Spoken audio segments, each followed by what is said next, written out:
combines are basically ready. We just need to change oil.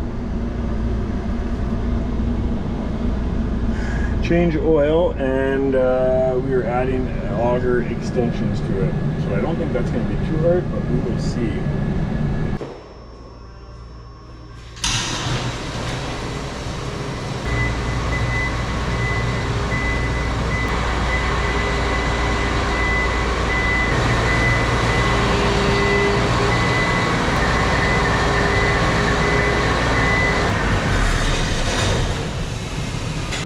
We have never changed oil on these combines.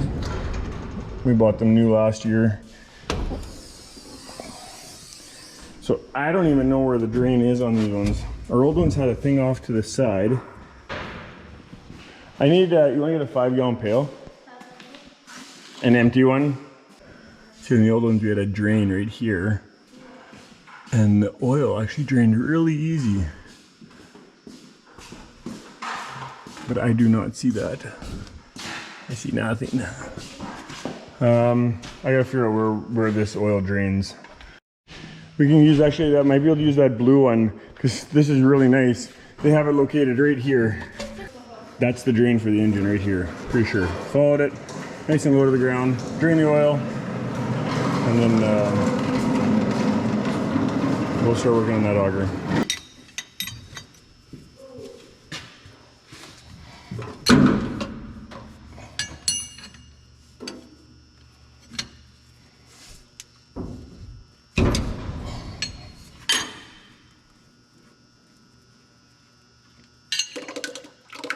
There we go.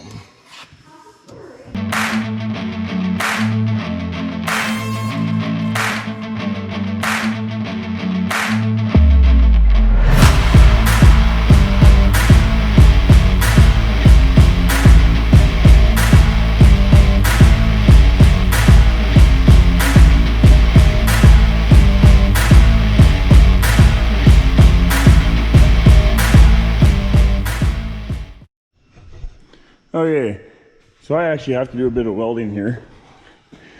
This is the new piece. That slides right into this. At the end of this piece, it looks like this.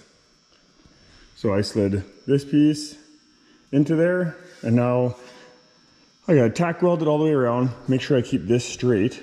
And then once I've got it tacked in multiple places and it's straight, then I'll weld it on solid, because with metal, things can warp. So yeah, I gotta weld this on, and then I gotta slide the flighting onto here, I believe. So we're gonna do this, get this welded on, and make sure it's straight, and then I'll weld on the flighting. I'll weld the flighting onto the tube.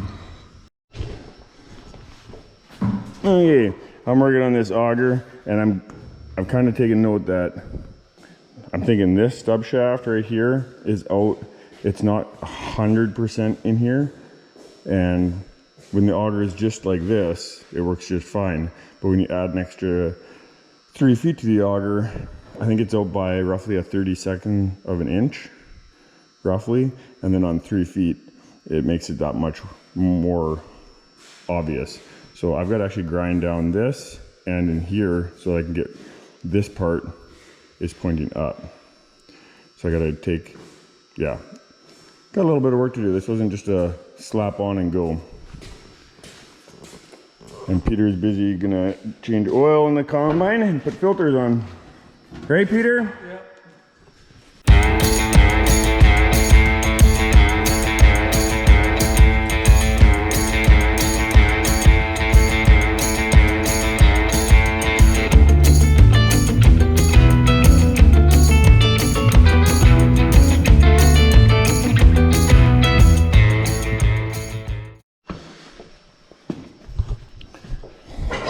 Okay, so I ground a bit of weight on this part, and then on the bottom side on this part, and now I've got enough room that I can get this thing straight.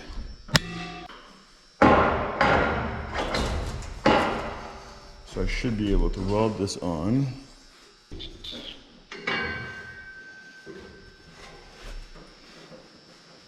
There. You can get that straight. You have to start tacking it on in place.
we've got it welded on. It's solid, I got it straight. Time to put the flating on, then I gotta weld the flating onto the pipe and onto this one.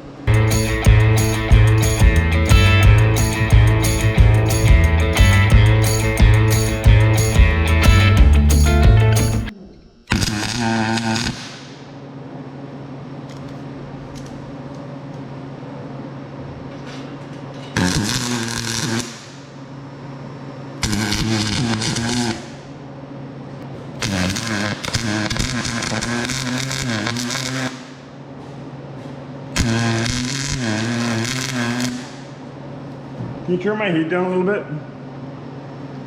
What's it at now? 202. The what? 202. No, it's not. Oh, seriously. Something 202. Go to like 280. I'll try that.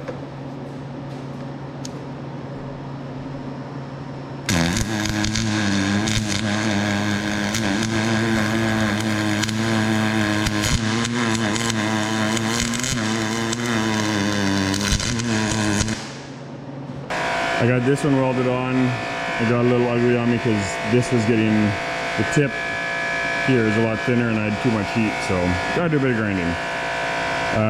But that's welded on. Now I gotta start welding it along, all the stitch welding it like they did here. So I gotta do that all the way along, and as I'm going I need to be pulling it tighter and tighter so it's not loose like this.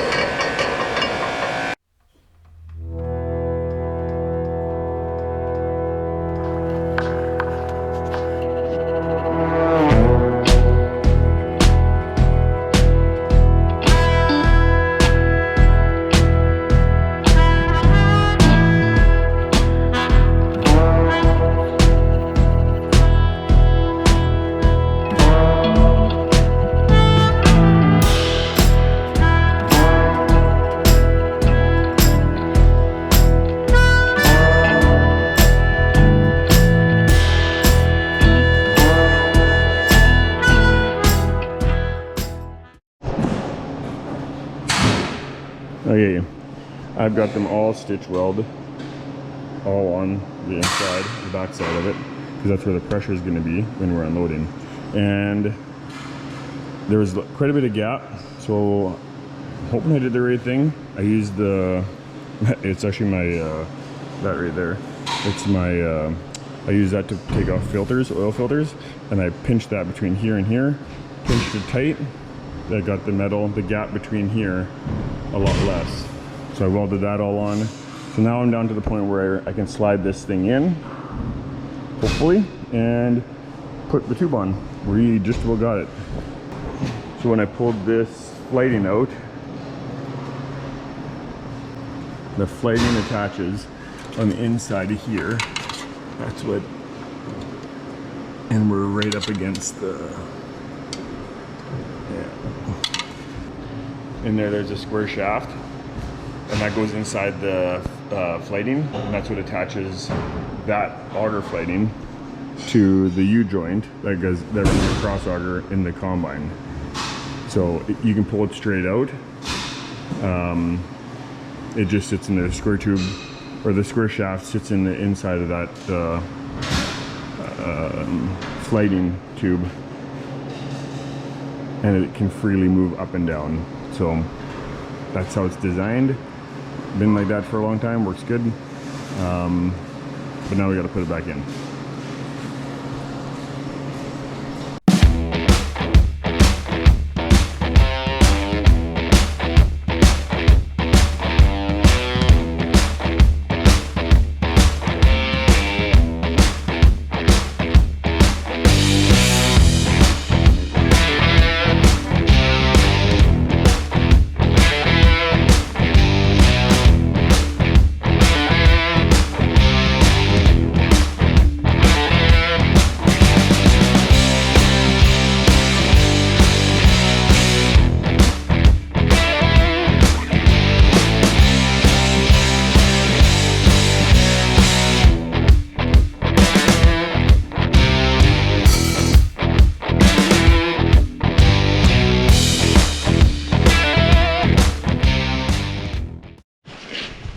Okay, We've got the extension on. I think it looks good. We're gonna run it. I need to run it in order to get, I got one more bolt to put in way in there, and my hands are too big. So we gotta run it, put that in, tighten that up. Hopefully it's nice and quiet. It's definitely longer. And we're, Peter, you said you have what left? The hydraulic filter?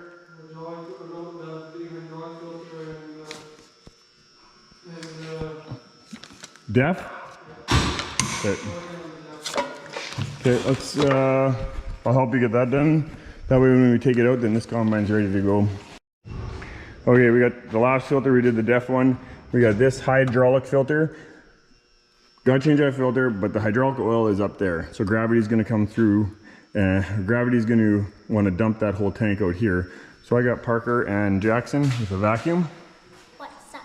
And they're going to, as soon as I have it loose, they're gonna turn the vacuum on so the oil doesn't come down, and then I'll take this one off and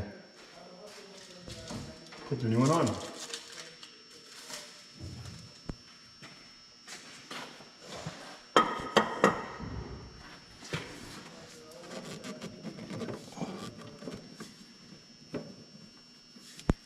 Okay.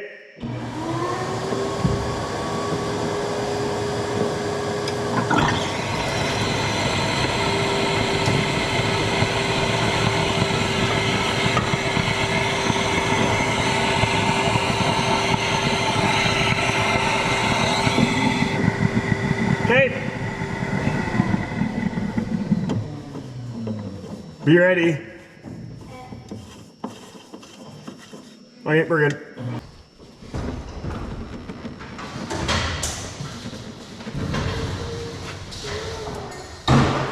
Yeah.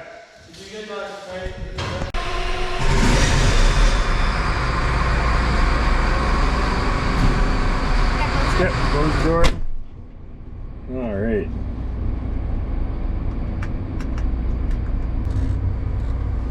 Okay, then we're gonna take this thing outside.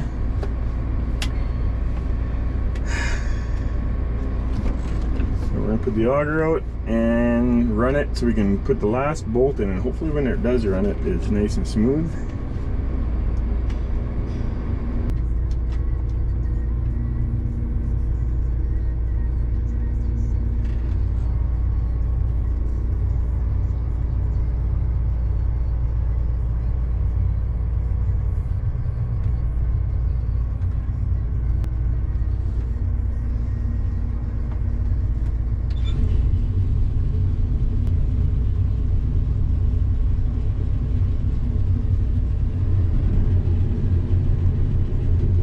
She runs. Okay, I got both combines out. I wanted to see how much different is it. Well, definitely higher. Obviously longer, but let's see how long.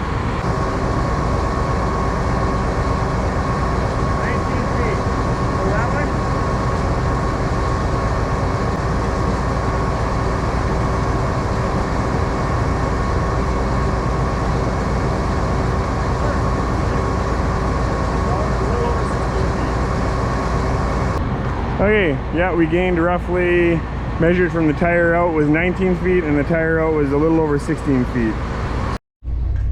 Gives you another view on how much higher it is. It's probably a good, the tip is probably a good, oh, I don't know, 18 to 20 inches higher. And yeah, 3 feet longer. So that will be nice when we're doing, when we've got our 40-foot draper headers on there. That's going to be nice, just a little bit more room. The times it's not going to be as good when we're doing corn. We got a 20-foot header, and that's the only times that it's not going to be, it's actually going to be more of an inconvenience than a convenience, but that's okay. Okay, I'm gonna let, this combine's been running for a little bit. I'm gonna drain the oil in it over lunch, and then we can start doing the filters on this one. And this thing has a disconnect. It's underneath here. Again, we always do that. whenever we drain oil, that way if somebody goes to start it, it triggers, okay, is something wrong? Why is it done? So that's why we do that. So get the oil drain on this one, which again, very convenient, right close to the bottom. Shouldn't take much, and get the oil done on this one. Okay, me and Peter just hammered off this combine. All the filters are done. We got to do the auger extension yet, but we don't have it yet. It's actually at Little Morden. We're gonna get that next week and hammer that off. But yeah, this combine's ready to go. Besides the auger extension, and we talked about it a bit more here, and we actually pulled the pin on. Pulled the trigger, I should say. We pulled the trigger on. We pulled the trigger and we ordered rear wheel assist for both combines. We can't get LSWs. If we ordered them now, we'd get them in April. So I don't think that would work. And tracks for our combines are $117,000 a combine. So hopefully rear wheel assist will do the trick. That's a lot cheaper. And they will have it for us in 3 weeks. So harvest isn't for at least 3 weeks. So hopefully it comes in time, and hopefully we don't need it. So this combine's ready, besides the auger. So I'm gonna put it away in the shed, and I got some baling to do. A neighbor that used to work for us, he has got some hay down, and he needs that baled up. So we're gonna help him out, and it's Friday evening, and I'm gonna go, and it should be about a couple hours of baling. Hopefully the baler works good and everything goes smooth. So yeah, we'll see how that goes. Hopefully you enjoyed the video, and yeah, thanks for taking time to watch.